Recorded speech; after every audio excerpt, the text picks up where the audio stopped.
নমস্কার। যুক্তি তর্ক সঙ্গে অর্কই আপনাদের স্বাগত। আপনাদের সঙ্গে আমি অর্কপ্রভ সরকার। আমি এই প্রতিবেদনটা শিরোনাম দিয়েছি, ধুয়ে মুছে সাফ হতে চলেছে কি তৃণমূল? কেন হঠাৎ করে এই ধরনের একটা শিরোনাম দিলাম? অনেকে ভাবতে পারেন যে আমি দর্শকদের প্ররোচিত করছি প্রতিবেদন দেখার জন্য, কিন্তু আমারও তো কিছু যুক্তি আছে কেন আমি এটা বললাম।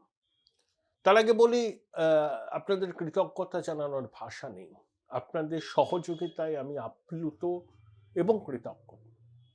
আশা করি ভবিষ্যতেও আপনাদের সহযোগিতা থেকে বঞ্চিত হব না।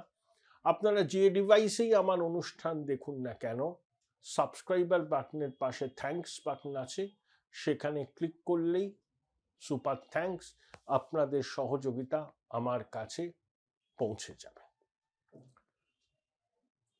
দেখুন, 14ই ফেব্রুয়ারি নির্বাচন কমিশন বলেছে যে তারা পূর্ণাঙ্গ নির্ভুল ভোটার তালিকা প্রকাশ করবে। আগে ছিল 7ই ফেব্রুয়ারি, 7 দিন সময় বাড়িয়ে সেটা হচ্ছে 14ই ফেব্রুয়ারি।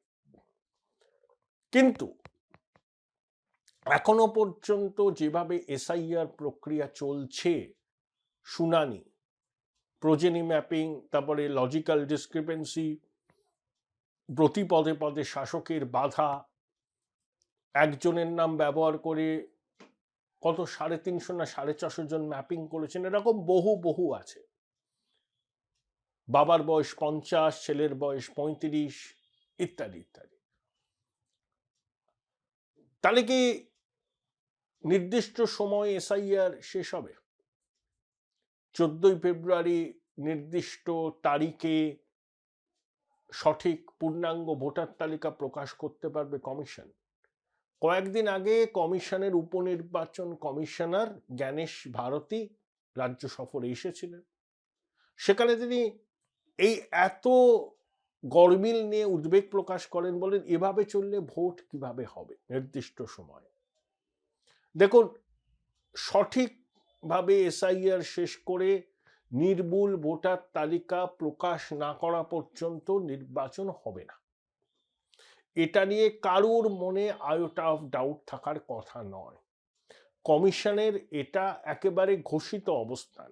যেহেতু এসআইআর প্রক্রিয়া শুরু হয়েছে, দেশ জুড়ে চলছে, আমি পশ্চিমবঙ্গের ক্ষেত্রে বলছি, যতদিন না পর্যন্ত নির্ভুল একটা ভোটার তালিকা প্রকাশ করতে পারছে কমিশন, ততদিন পর্যন্ত কিন্তু নির্বাচন হবে না। সাধারণত আমরা কি জানি যে মার্চের শেষ থেকে শুরু হয়ে এপ্রিলের শেষে নির্বাচন শেষ হয়, মে মাসের একেবারে প্রথম 2-3 দিনের মধ্যে গণনা শেষে ফলাফল প্রকাশিত হয়, নতুন সরকার শপথ নেয়। 14ই ফেব্রুয়ারি যদি নির্ভুল ভোটার তালিকা কমিশন প্রকাশ করতে পারে, তাহলে ফেব্রুয়ারির শেষে তারা বিজ্ঞপ্তি জারি করবে।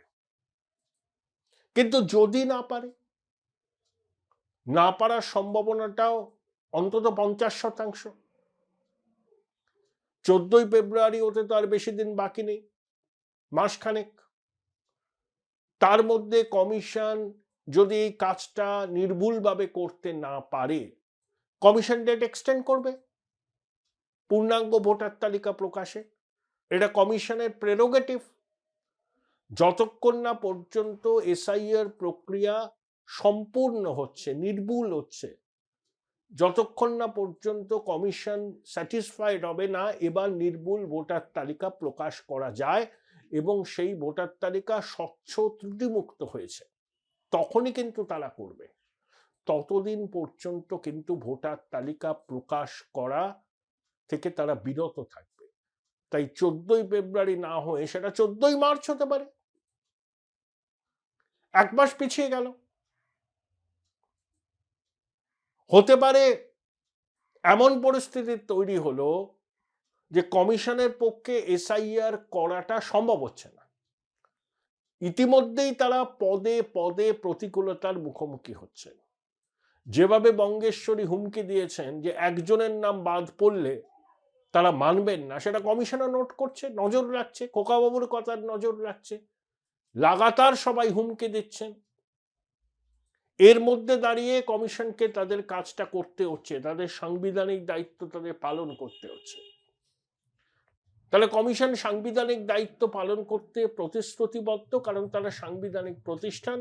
দেশের সংবিধান, দেশের জনপ্রতিনিধিত্ব আইন কমিশনকে ভোটার তালিকা ত্রুটিমুক্ত করার দায়িত্ব দিয়েছে এবং সেই কাজে কমিশন হাত দিয়েছে এবং সেই কাজ করতে তারা দায়বদ্ধ।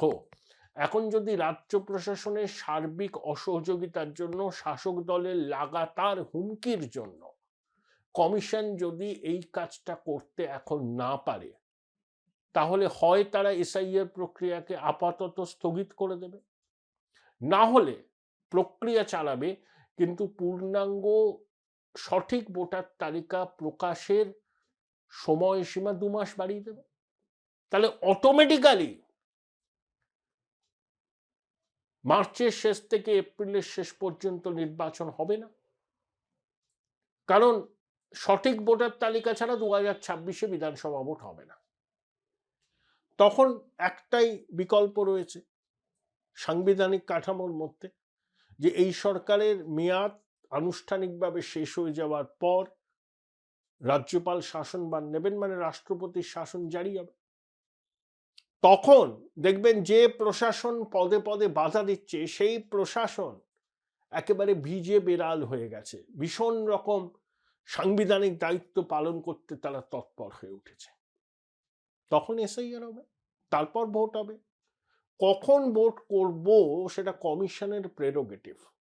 অনেক কিছু খতিয়ে দেখে কমিশন কিন্তু সিদ্ধান্ত নেয়, তার মধ্যে উল্লেখযোগ্য আইন শৃঙ্খলা পরিস্থিতি। এখনই এসআইআর এর এই মধ্যগগনে এই অবস্থা, প্রতিদিন হুমকি চলছে কমিশনকে লক্ষ্য করে। বঙ্গেশ্বরী একের পর এক চিঠি দিচ্ছেন, ফোঁস করছেন। আমার তো সংশয় আছে যে 14ই ফেব্রুয়ারি পূর্ণাঙ্গ ভোটার তালিকা প্রকাশ হবে না, কমিশন পারবে না করতে। তখন ওই রাষ্ট্রপতি শাসনে এসআইআর হয়ে ভোট হবে, এবং রাষ্ট্রপতি শাসনে যদি ভোট হয়, দেখুন অনেকে বলেন না রাষ্ট্রপতি শাসন জারি হলে শাসক সহানুভূতি পাবে। ঠিক পশ্চিমবঙ্গের ক্ষেত্রে বিষয়টা সম্পূর্ণ অন্য। রাষ্ট্রপতি শাসন জারি হলে পশ্চিমবঙ্গের মানুষ হাঁপ ছেড়ে বাঁচবেন, কারণ তখন তারা নিজেদের গণতান্ত্রিক অধিকারটা নির্বিঘ্নে প্রয়োগ করতে পারবেন। দলদাস প্রশাসন শীত ঘুম ভেঙে উঠে তাদের সাংবিধানিক দায়িত্ব পালন করবেন। ওই গুন্ডা বদমাস যারা আস্ফালন করে, খোকাবাবুর সবাই একজন গাড়ির বনেটে চড়ে এসছেন, আস্পর্ধা দেখুন। শেখ শাহজাহান এইভাবে চলাফেরা করত, ওই শাহজাহান তো জেলে, জাহাঙ্গীর, কাইজার, মুদাস্সার সব তখন ভিজে বেড়াল হয়ে যাবে।